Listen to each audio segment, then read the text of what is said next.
Ay di, nagluto nga ako na ring seafoods Mickey Gisado. Tara, simulan na natin.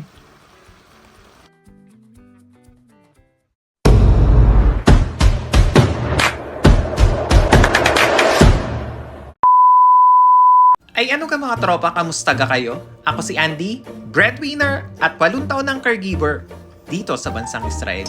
Pamilya muna, bago sarili. Ay di, samahan nyo nga ako sa isang craving satisfied video. Tama gaho o isang mapagmatakaw na video. Ay kayo na hong bahala kung alin ho ang tama. Di, samahan nyo nga ako at magluluto naman tayo na ring Mickey Gisado.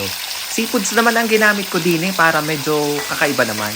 Ay di, sa punto nga rin nagigisa na ako na ring ating seafoods. Aring seafoods ko naman na ginamit din ay hipon at saka aring pusit lamang. Ari igigisahin ko lamang ng bahagya din nang sa ganun ay mamula-mula o mag-orange baga aring ating hipon. At hindi naman natin kailangan na tustahin o i-overcook baga ang ating seafoods. Nang sa ganun ay hindi nga mawala ang pagka-juicy nito at hindi kumunat ang pagkakaluto ng ating seafoods.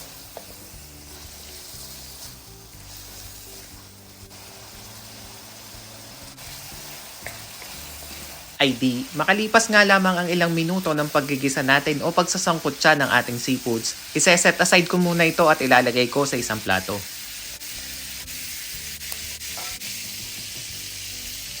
Ay di, sa same pan nga na ginamit natin ng pagsasangkot siya ng ating seafoods, ay di are, maggigisa naman ako na rin ating mga aromatics. Sinimulan ko din sa ating bawang. Ginisa ko nga lamang din hanggang sa magkulay kayo manggi ng kaunti ang ating bawang.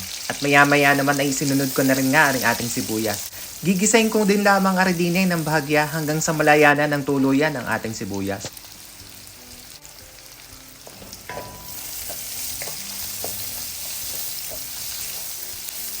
Makalipas nga lamang ilang minuto ng paggigisa natin dito, isusunod ko naman na rin ating carrots. Gigisahin ko din lamang arin ng bahagya.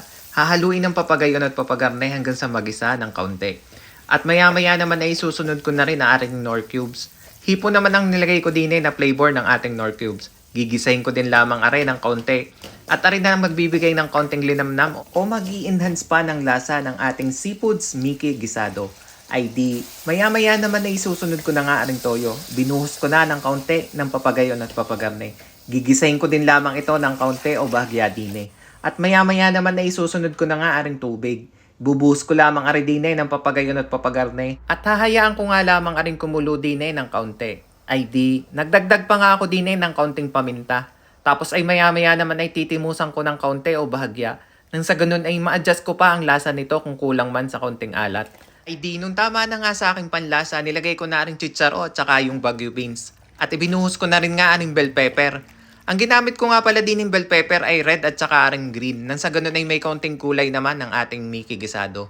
Ay di, maya-maya pa ihahaluin ko lang aray ng bahagya ng papagayon. Pakukuluin ng kaunti at isusunod ko naman na rin ating Mickey. Ibubuhos ko nga lamang ng bahagya ang ating Mickey at hahaluin ang papagayon at papagarnay. 2 sandok na nga pala ang ginamit ko din nang sa ganun ay maganda ang pagkakahalo ko na rin ating Mickey. Ilulubog-lubog ko lamang ng kaunti din sa ating kumukulong kaldo o sabaw na rin ating Mickey Gisado.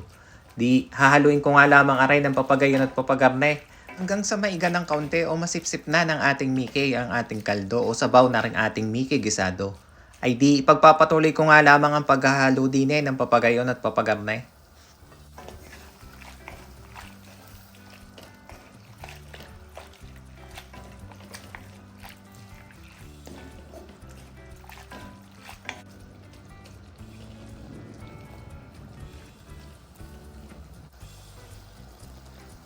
Makalipas nga lamang ang ilang minuto ng ating paghahalo ay ilalagay ko naman na rin ating oyster sauce. Tapos ay hahaluin ko lamang ulit na rin ang bahagya ng papagayon at papagarne.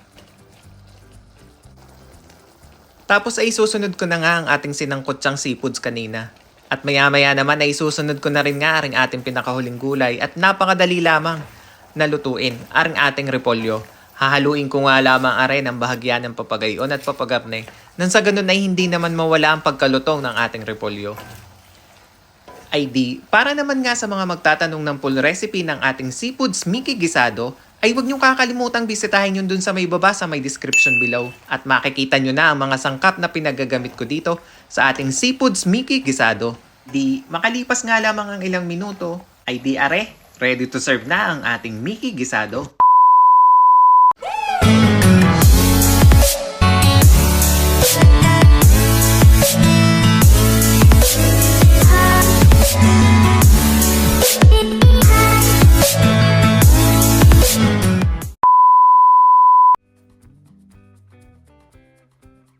Ay siya! Ay paano mga tropa? Ay di ari aking titimusan na.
Ay siya! Ay paano mga tropa? Ay di salamat sa inyong panonood ay huwag niyong kakalimutang mag-subscribe.